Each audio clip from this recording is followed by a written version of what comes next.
The story takes place during the time of the popes of Avignon. There was a pope in the region named Boniface, much loved by the people. The thing Pope Boniface valued most was his red-spotted, dark-skinned mule. And what a mule it was! A strong-legged, shiny-haired, broad and full-bodied mule, its skull majestically held aloft, adorned with pom-poms, bows, silver bells, and all sorts of other decorations. A beautiful, red-spotted, dark-skinned mule. A cunning boy named Tystes Vedin noticed the Pope's fondness for his mule and decided to take advantage of it. Hoping to benefit from the situation, this boy went to the Pope and told him how much he admired the mule, speaking highly of it. Upon hearing this, the Pope had this orphaned boy, who had lived on the streets until then, enrolled in a school for the children of noble families.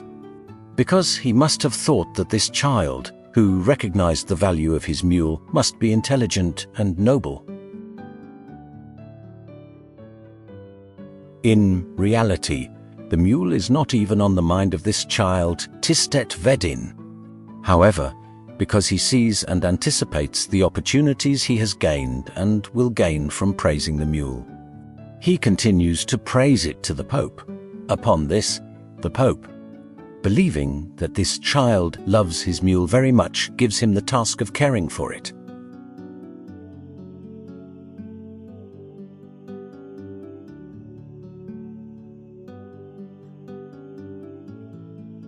The child actually loves not the mule itself, but the opportunities he has gained and will gain thanks to it.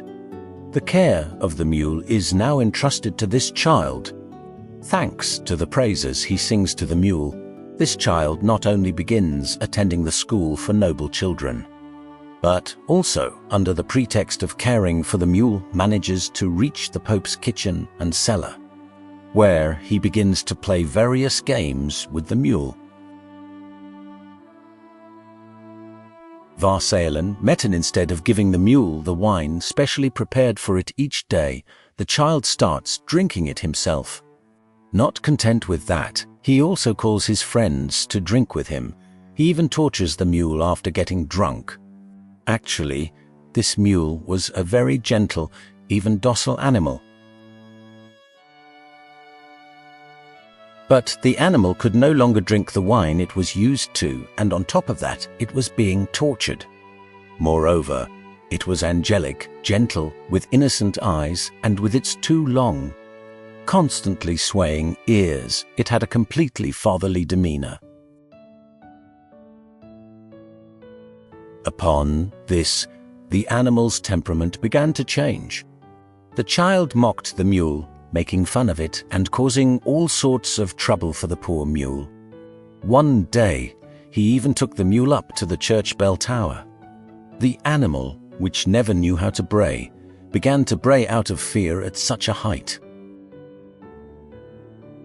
Terrified in the tower, the frightened mule was brought down with difficulty, making a lot of noise and braying in the bell tower. This incident reached the Pope's ears. Because the mule climbing the bell tower and braying from there had caused the people to mock it, everyone started telling the story and laughing. The Pope summoned Vedin to find out the truth, but Vedin lied, saying the mule had climbed the bell tower on its own.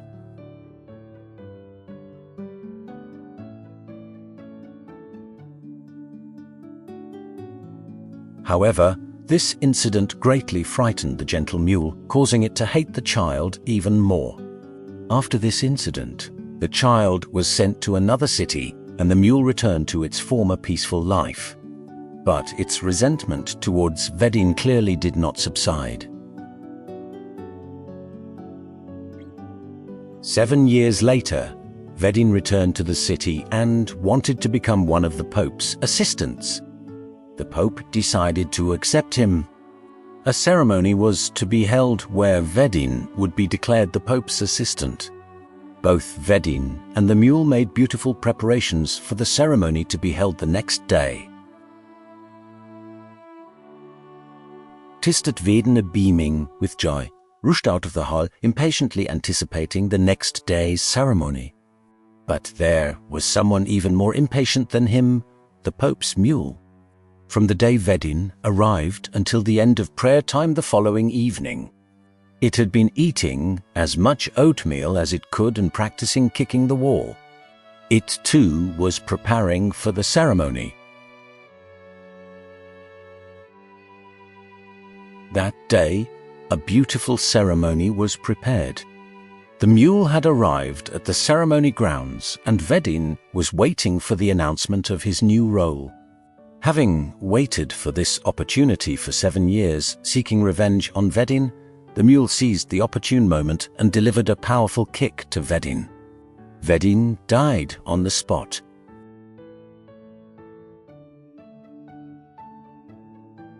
The mule, as if it had accomplished the most peaceful deed in the world, wagged its tail with great serenity. The mournful expression in its eyes had vanished, replaced by a gleam of relief from a 7-year burden. The Pope and the crowd were astonished. But from that day on, a saying spread among the people of Provence. Be like the Pope's mule. Never forget a wrong done to you, but be patient enough to wait 7 years to take your revenge.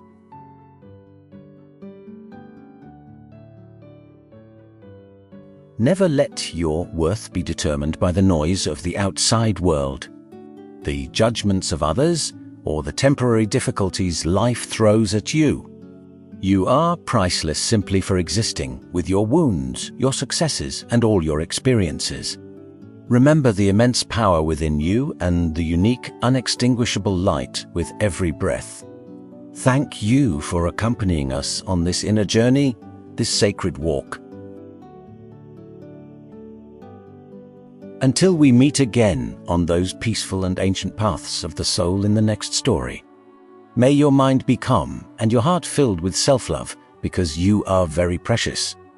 May your soul always be filled with peace. Until we meet again on our next inner journey, farewell.